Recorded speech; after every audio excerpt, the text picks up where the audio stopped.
Os deputados do PSOL e do PT protocolaram nesta terça-feira um pedido formal para o arquivamento do projeto de lei da anistia. Atualmente, essa medida está parada na Câmara dos Deputados, depois de o presidente da Casa, Arthur Lira, ter criado uma comissão especial para debater o tema. Só que, depois daquelas explosões lá em Brasília, em frente ao Supremo Tribunal Federal, e da operação que revelou essa possibilidade de trama para assassinar autoridades, a base governista intensificou a pressão para que o projeto não volte mais à pauta. A anistia, segundo eles, poderia incentivar a prática de novos crimes contra autoridades e poderes. E aí eu quero começar analisando com vocês, então, o argumento que foi apresentado pelo PSOL e pelo PT de que a anistia incentivaria a prática de novos crimes contra autoridades e poderes no momento em que se fala tanto em necessidade de pacificação. Então, vamos lá, Luiz Felipe Dávila. É um absurdo total essa justificativa. Porque, Cini, anistia é porque para consertar um erro cometido pela justiça brasileira.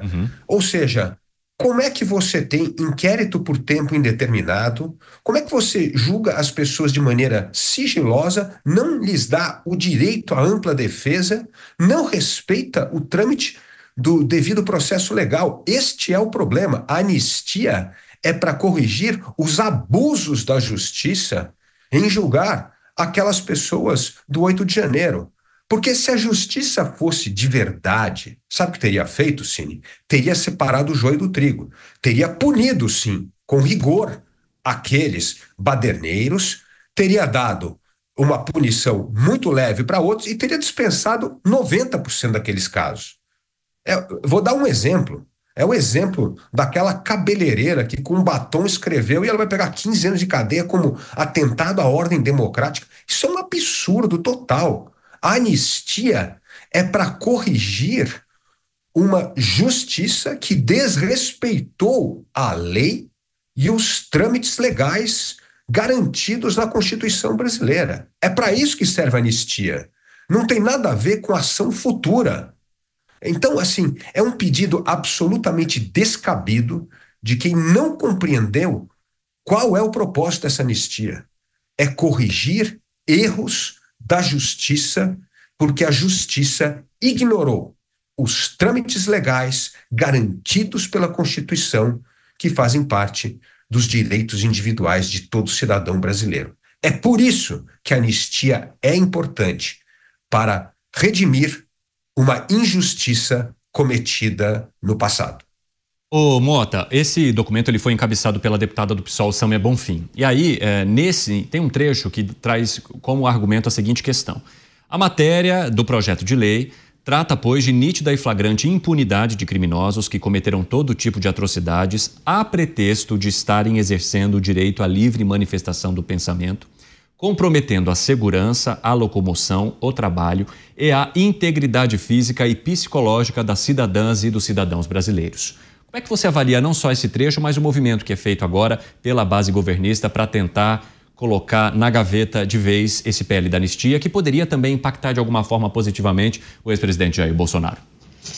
Eu podia ser irônico, né, Cine? Eu podia começar lembrando que o PT e o PSOL defendem saidinha, progressão de regime, visita íntima, remissão de pena por leitura, com a justificativa de que essas coisas ajudam na ressocialização dos criminosos, quando, na verdade, essas coisas, sim, contribuem para a impunidade no Brasil. No Brasil, nenhum criminoso recebe a sentença que merece, graças a esse lobby dos partidos de esquerda pela suavização da legislação penal. E agora, os mesmos partidos de esquerda que sempre querem colocar na rua os criminosos comuns são contra a anistia para pessoas condenadas por crimes políticos. Por quê?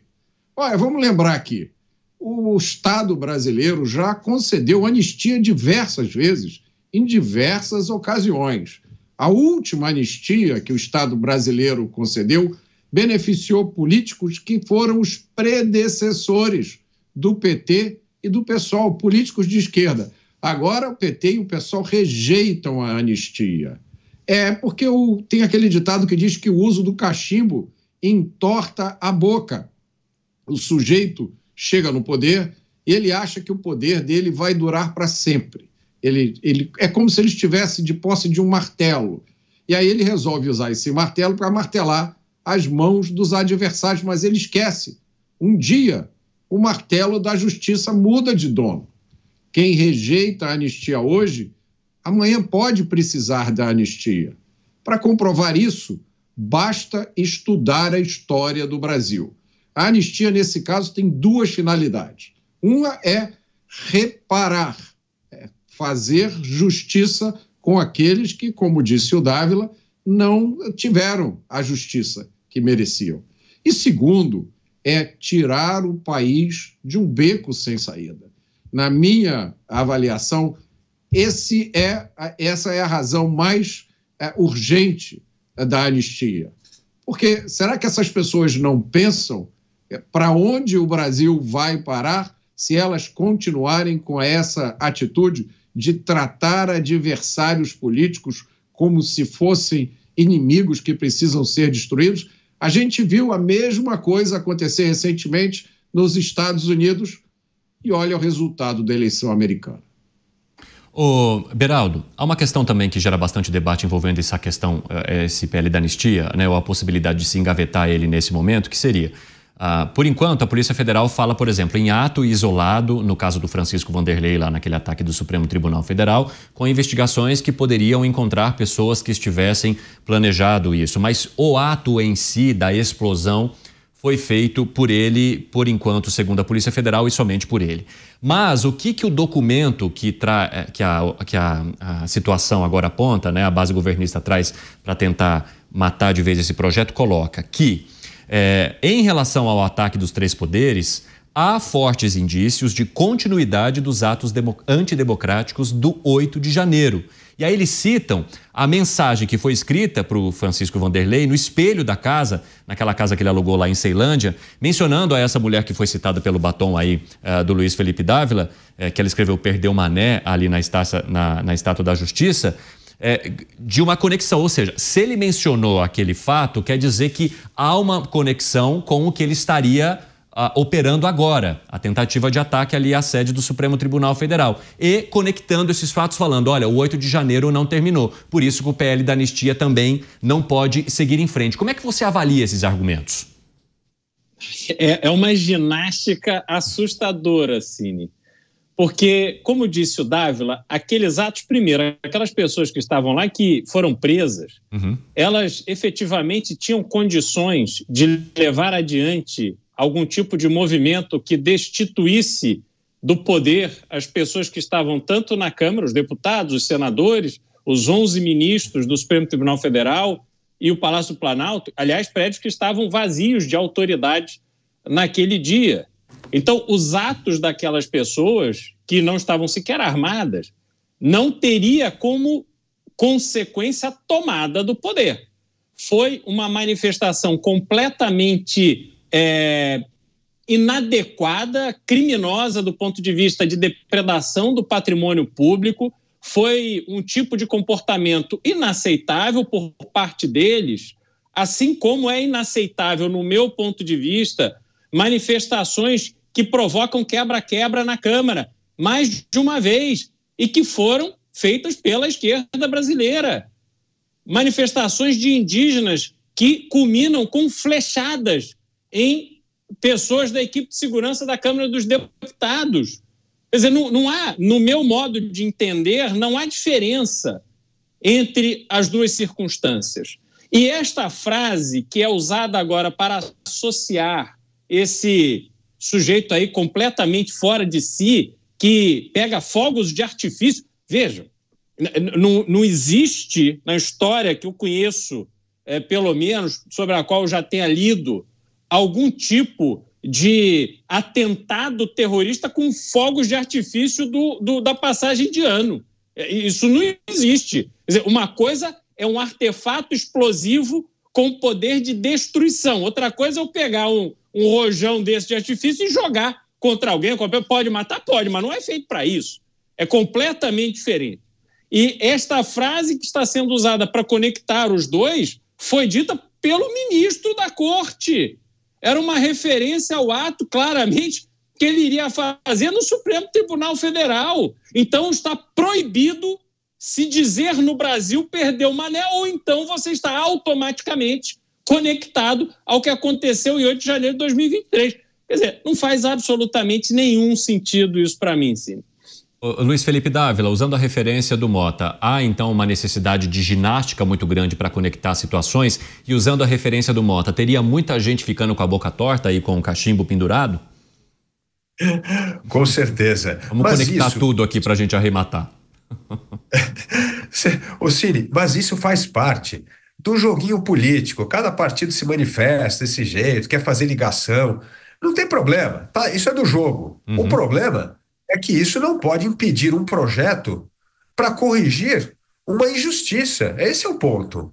Então, assim, que a gente espera que o PSOL faça isso, que o PT faça isso, mas isso não pode ter força de impedir o trâmite do projeto da anistia. Então, eu espero que o presidente da Câmara, Arthur Lira, continue fazendo com que esse projeto tramite em senso até de urgência, porque é fundamental corrigir erros de injustiça. Porque senão, Cine, nós vamos perdendo a confiança nas leis. Nós vamos cada vez mais desacreditando que as leis realmente existem no país. Por isso, é fundamental a anistia para resgatarmos a confiança na justiça, que mesmo em caso de injustiça, na reta final, a justiça é feita. Bom, vocês analisaram aí a necessidade, mas eu gostaria de fazer um giro também objetivo com os três, perguntando o seguinte: diante da situação que nós temos agora aqui à nossa disposição, vocês acreditam que esse projeto será ou não engavetado, Mota? Estamos sem seu áudio, Mota, liga aí. Perdão, mais uma vez que eu não faço a mínima ideia. É totalmente imprevisível o que vai acontecer no Brasil. Antigamente a gente tinha a história, pelo menos, para nos guiar. Mas a quantidade de inovação que está acontecendo no Brasil é tão grande que realmente a gente não tem a menor condição de avaliar. Eu tenho a impressão, isso eu posso dizer, que um projeto como esse é essencial para que o Brasil possa superar esse período que a gente está vivendo e avançar. Eu vi você fazer um comentário que alguém tinha dito, eu acho que algum parlamentar do PT e do PSOL, que o 8 de janeiro não acabou. Sim. O 8 de janeiro tem que acabar, gente. Tá nesse documento aí que foi apresentado pela deputada Sâmia Bonfim, né, junto com esse grupo todo. Pois é, isso me lembra aquele filme, né, O Dia da Marmota. Eu não sei qual é a tradução em português, mas tem o Bill Murray, que ele fica preso no mesmo dia. Ele vive eternamente o mesmo dia. É o que parece que está acontecendo aqui no Brasil. Feitiço do tempo, me cantaram aqui. Feitiço do tempo. E o pior, Cine, a gente está vivendo um dia que não é nem original. Porque se acontecer 8 de janeiro de 2022 no Brasil, aconteceu o 6 de janeiro de 2021 nos Estados Unidos, com semelhanças assustadoras. Aqueles manifestantes que invadiram o Capitólio foram acusados de golpe de Estado, né, e tentaram fazer uma conexão do Donald Trump com os manifestantes. Alguns estados, salvo engano, chegaram a tirar o nome de Donald Trump das cédulas das eleições, das prévias eleitorais, com o argumento de que ele teria sido culpado de traição, sendo que ele não tinha sido nem acusado daquilo ali, quanto mais condenado. E aí a Suprema Corte disse, não, pode parar com essa brincadeira, bota o nome do Donald Trump de novo. E muita gente fez essa observação. Como é que os manifestantes que invadiram o Capitólio poderiam ser acusados de golpe de Estado? Nenhum deles estava armado, não havia nenhuma tropa ali. Qual era o plano deles? Ocupar o Capitólio e aí declarar-se um novo governo nos Estados Unidos, a maior potência mundial? Então, tomara que esse projeto seja aprovado. Se ele não for, tomara que outros projetos sejam aprovados, Cine. Eu vou repetir aqui um apelo que eu sempre faço, que os homens poderosos que têm bom senso convençam aqueles homens que têm poder, mas não têm bom senso, que a gente precisa sair desse dia. Ô, Beraldo, você consegue analisar algum cenário? Mota já disse que está difícil, né? Você precisar alguma coisa diante de idas e vindas que acompanhamos. Mas e você? Que possibilidade vê desse projeto seguir ou ser engavetado? Bom, Cini, eu concordo com o Mota. O Brasil tem se tornado um país completamente imprevisível, porque as coisas vão acontecendo dependendo de quem está exercendo o poder. E isso traz uma instabilidade enorme que se reflete não apenas no cenário político, mas também, sobretudo, no cenário econômico. O Brasil passa a ser um país difícil de se investir, tanto para brasileiros quanto para estrangeiros. E a gente precisa de estabilidade, de previsibilidade. É isso que falta ao Brasil hoje. E deve-se começar conseguindo se estabelecer para a população como um todo uma referência mínima e lógica sobre essas questões penais. Porque o que nós estamos vendo em relação a essas pessoas envolvidas ali na invasão dos prédios na Praça dos Três Poderes, em 8 de janeiro de 2023, que são pessoas que estavam ali, até onde sabemos, boa parte delas, talvez a maior parte delas, sem nenhuma condição de cometer um ato criminoso além da depredação e da invasão, mas que não ferem de forma objetiva a estabilidade democrática do Brasil. Essas pessoas estão sendo condenadas de uma forma pouco clara, mas apenas altíssimas, altíssimas.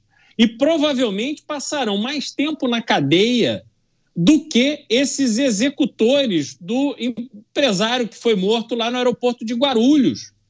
Porque, assim, imagina se o PCC, se essas organizações criminosas, que são extremamente eficientes em dominar territórios, em assassinar oponentes, em tomar o poder do outro, imagina se essas pessoas resolvem tomar o poder oficial no Brasil. Danou-se, danou-se. Porque farão o que querem, porque a gente está preparado só para lidar com a moça do batom. Então, é preciso restabelecer no Brasil um fio lógico, um equilíbrio para as pessoas entenderem onde está o senso de justiça. Essa proposta da anistia, ela possivelmente terá muita dificuldade de passar agora. Mas eu não tenho a menor dúvida de que em algum momento, nos próximos anos, ela vai ser aprovada e será restabelecido minimamente algum tipo de equilíbrio nessa questão.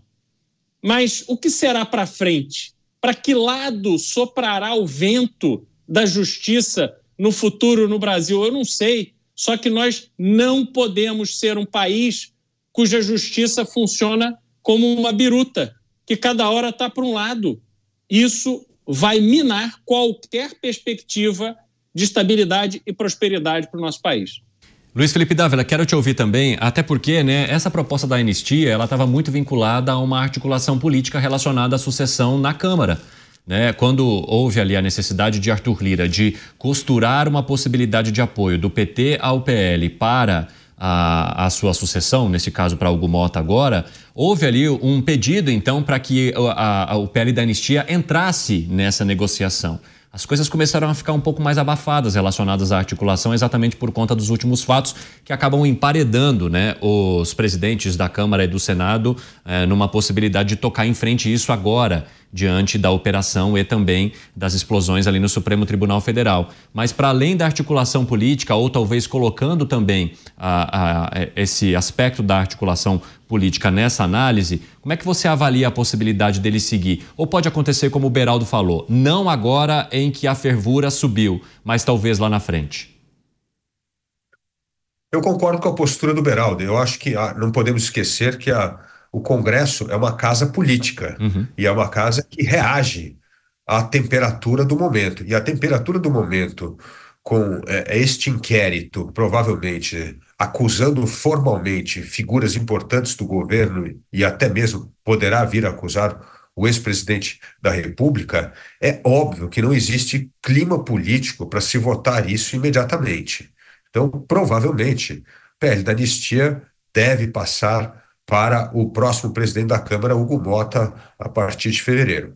Mas o que eu digo aqui é que Arthur Lira tem que manter essa questão andando e não pode dar nenhum sinal de engavetamento. Isso seria muito ruim. Segundo ponto, que cada dia que nós postergamos a votação do PL da anistia, nós estamos postergando a injustiça.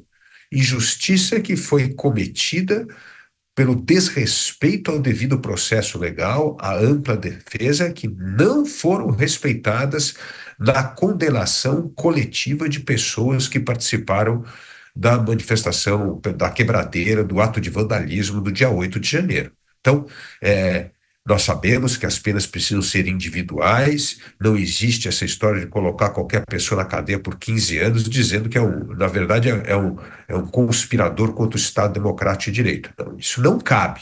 Esse artigo 359 que eu mencionei do Código Penal, de tentativa de atentado contra o Estado Democrático de Direito, não se aplica a cidadãos arruaceiros do 8 de janeiro.